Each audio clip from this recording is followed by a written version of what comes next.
शिव पार्वती के विवाह का शुभ दिन यानी कि शिवरात्रि का पावन दिन। वर वधू दोनों पक्ष इस विवाह को लेकर उत्साहित थे।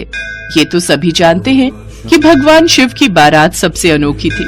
सभी शिवगण, देव, दानव, सुर, असुर, भूत, प्रेत, नाग, नागिन, कीड़े मकोड़े, पशु पक्षी इत्यादि सभी बारात में शामिल हुए थे। पर माँ पार्वती की कोशिश से भगवान शिव एक सुंदर दूल्हे के रूप में सबके सामने प्रस्तुत हुए थे। बात वहाँ संभल गई, पर जब फेरों की रस्म का समय हुआ तो पंडित जी ने भगवान शिव से उनका गोत्र पूछा। कृपा करके अपना गोत्र बताइए ताकि विवाह की आगे की रस्में प्रारंभ हो सकें। अब शंकर जी हैरान कि उन्होंने तो कभी इस ओर ध्यान ही नहीं दिया। वह तो सृष्टि के जन्म, पालन और संहार में ही लगे रहे। उनका तो त्रिलोक ही गोत्र है। यह पूरी सृष्टि ही उनका परिवार है। शंकर जी मौन रहे। वर वधू दोनों की वंशावली घोषित की जानी थी और शिव जी को न ही अपने गोत्र का पता था और न ही अपने वंश का। एक राजा के लिए उसकी वंशावली सबसे अहम चीज होती है, जो उसके जीवन का गौरव होता है। तो पार्वती की वंशावली का बखान खूब धूमधाम से किया गया। फिर पार्वती के पिता हिमवान ने शिव जी से अनुरोध किया। महादेव, कृपया अपने वंश के बारे में कुछ बताइए। आप शून्य क्यों हो गए? कुछ तो बोलिए ताकि विवाह की आगे की रस्में विधि विधान से हो सकें। वधु पक्ष के सभी पंडित और राजा शिव की ओर घृणा से देखने लगे। नारद मुनि ने देखा भगवान शिव मौन अवस्था में आ गए हैं। नारद मुनि से रुका नहीं गया और वो सभा के बीच अपनी वीणा के तार को खींचकर ध्वनि उत्पन्न करने लगे और सभा के बीच में खड़े हो गए और बोले, महाराज, इनके माता पिता ही नहीं हैं, इनकी कोई विरासत नहीं है, इनका कोई गोत्र नहीं है, इनके पास कुछ नहीं है, इनके पास अपने खुद के अलावा कुछ नहीं है। हम ऐसे लोगों को जानते हैं जो अपने पिता या माता के बारे में नहीं जानते।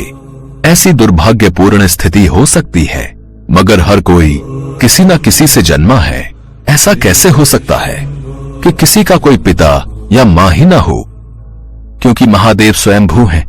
इन्होंने खुद की रचना की है। इनके ना तो पिता है न माता, इनका न कोई वंश है न परिवार। ये किसी परंपरा से ताल्लुक नहीं रखते और न ही इनके पास कोई राज्य है। इनका न तो कोई गोत्र है और न ही कोई नक्षत्र, न कोई भाग्यशाली तारा इनकी रक्षा करता है। ये इन सब चीजों से परे हैं। ये एक योगी हैं और इन्होंने सारे अस्तित्व को अपना एक हिस्सा बना लिया है। इनके लिए सिर्फ एक वंश है, ध्वनि। इनके अस्तित्व में आने वाली पहली चीज थी ध्वनि। इनकी पहली अभिव्यक्ति एक ध्वनि के रूप में है। ये सबसे पहले एक ध्वनि के रूप में प्रकट हुए। उसके पहले ये कुछ नहीं थे। यही वजह है कि मैं ये वीणा के तार खींच रहा हूँ। देवर्षि नारद ने जब भगवान शिव के अस्तित्व की व्याख्या की तो वहाँ उपस्थित पूरी सभा शिव जी के चरणों में नतमस्तक हो गई। राजा हिमवान को भी अपना उत्तर मिल गया था। देवी पार्वती भी आज अपने ऊपर गर्व कर रही थी। कुछ देर बाद सभी रस्मों के साथ शिव पार्वती का विवाह संपन्न हो जाता है। सभी मेहमानों के लिए ढेरों पकवान का प्रबंध था। पहले जमाने में बारात कम से कम 3 दिन रुककर फिर प्रस्थान करती थी और तभी वधू की विदाई होती थी। पर आजकल विवाह होते ही वधू की विदाई हो जाती है। महादेव की बारात 3 दिन तक राजा हिमालय के निवास पर रुकी। बारात ने खूब आनंद उठाया। बारात जब भी विदाई के लिए कहती और विदा की अनुमति मांगती तो राजा हिमालय 1 दिन और रुकने का कहकर बारात को रोक लेते। भगवान शंकर राजा हिमालय के मन के भावों को पढ़ रहे थे। वो जानते थे कि पुत्री की विदाई क्या होती है। राजा हिमालय और रानी मैनावती की आंखों में आंसू थे, पर बेटी को तो विदा करना ही था। विदाई की बेला आई। माँ पार्वती एक एक करके अपने सभी परिजनों से गले मिल रही थी। वे अपने माता पिता के गले लगी। माता पार्वती की आंखों में भी विदाई के आंसू थे। राजा हिमाचल का भी रो रो कर बुरा हाल था। रानी मैनावती भी अपने आंसुओं को संभालने की कोशिश कर रही थी। उन्होंने अपनी बेटी पार्वती को एक माँ होने के नाते पत्नी धर्म निभाने की सीख दी। बेटी पार्वती, आज से तुम्हारा ससुराल ही तुम्हारा घर है। कभी अपने पति की अवहेलना न करना, सदा मिलकर चलना, घर में सदैव बड़ों का सम्मान करना और छोटों से प्यार रखना। अब तुम्हारा यही संसार है। स्त्री के लिए पति के समान कोई नहीं है, इसलिए दुख हो या सुख हर क्षण अपने पति का साथ देना, हमेशा खुश रहना मेरी बच्ची, और माँ की याद आए तो मुझे मिलने जरूर आना। मुझे भी तुम बहुत याद आओगी। मैं आपकी शिक्षा को सदैव याद रखूंगी माँ। आप और पिताजी भी अपना ख्याल रखना। पुत्री, तुम्हें संसार की सारी खुशियां मिले। मेरा आशीर्वाद सदैव तुम्हारे साथ है। महादेव, जाने अनजाने हमसे कोई भूल हुई हो तो क्षमा कर दीजिएगा। राजा हिमवान, पार्वती पर पहला हक आपका है, इसलिए निसंकोच आप कभी भी पार्वती को मिलने आ सकते हैं। और पार्वती भी तो आप दोनों से बिना मिले नहीं रह पाएगी, इसलिए पार्वती, आप जब चाहें अपने माता पिता से मिलने आ सकती हैं। खूब भव्य स्वागत के पश्चात भव्य विदाई के साथ राजा हिमवान, रानी मैनावती और समस्त अतिथियों का आशीर्वाद प्राप्त कर देवी पार्वती भगवान शिव के साथ खुशी खुशी अपने ससुराल विदा हो जाती हैं।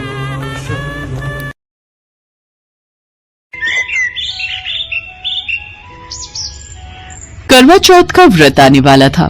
कैलाश पर्वत पर माँ पार्वती अपने हाथों में मेहंदी रचा रही थी।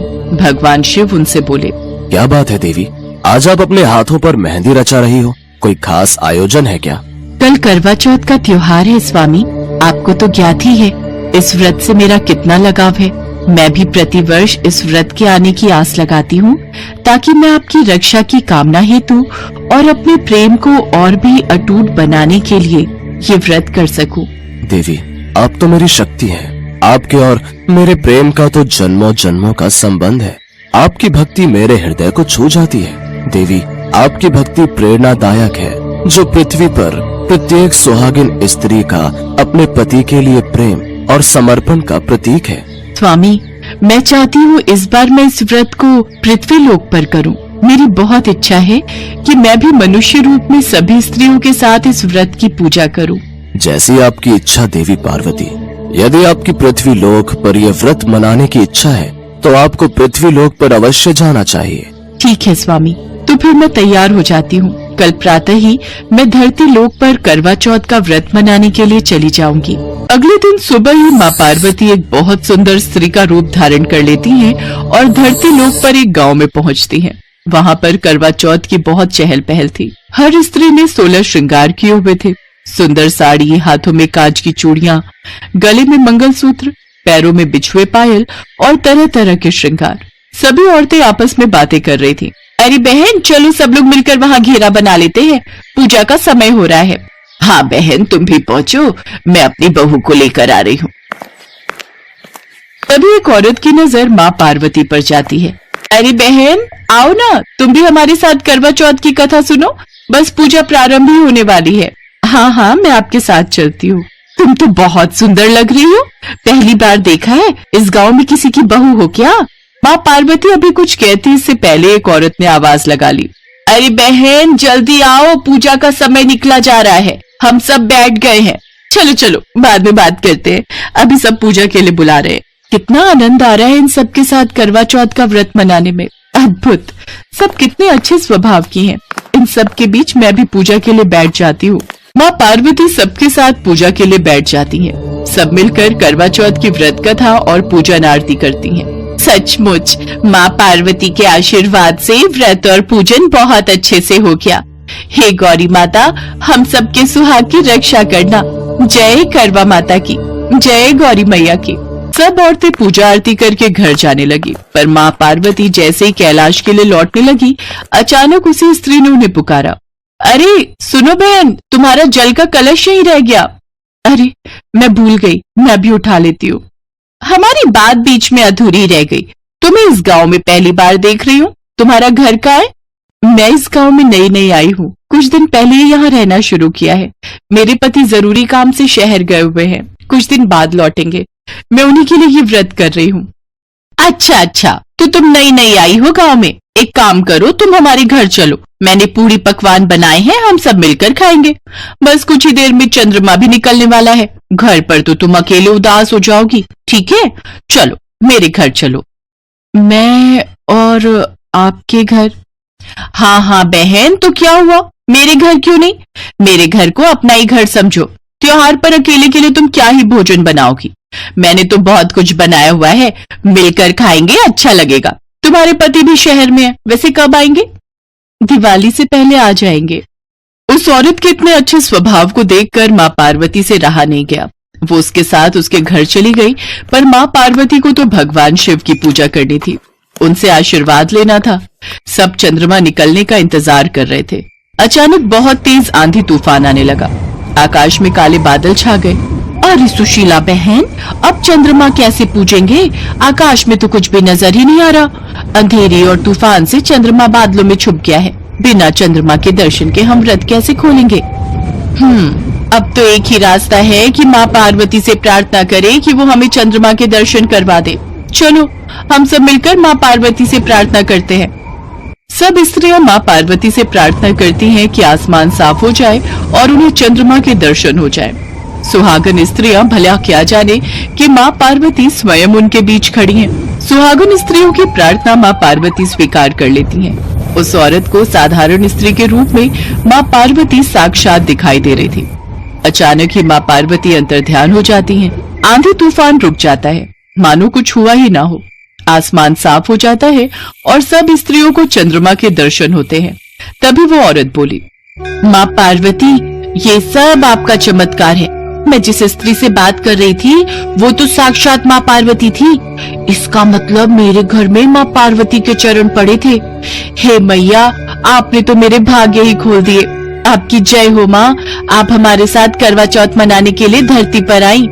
हाँ बहन, वो जो बहन 16 श्रृंगार किए हुए थी वो वास्तव में माँ पार्वती थी। आज उनके चमत्कार से ये आंधी तूफान रुक गया और हमें चंद्रमा के दर्शन हुए। चलो हम सब मिलकर माँ पार्वती को धन्यवाद कहते हैं। ये तो हम सबका सौभाग्य है कि माँ पार्वती ने हम सबके साथ मिलकर करवा चौथ का व्रत और पूजन किया। उधर माँ पार्वती भी कैलाश पर्वत पर भगवान शिव की पूजा करती हैं और उनके हाथों से जल और भोजन ग्रहण करके अपने करवा चौथ के व्रत को पूर्ण करती हैं।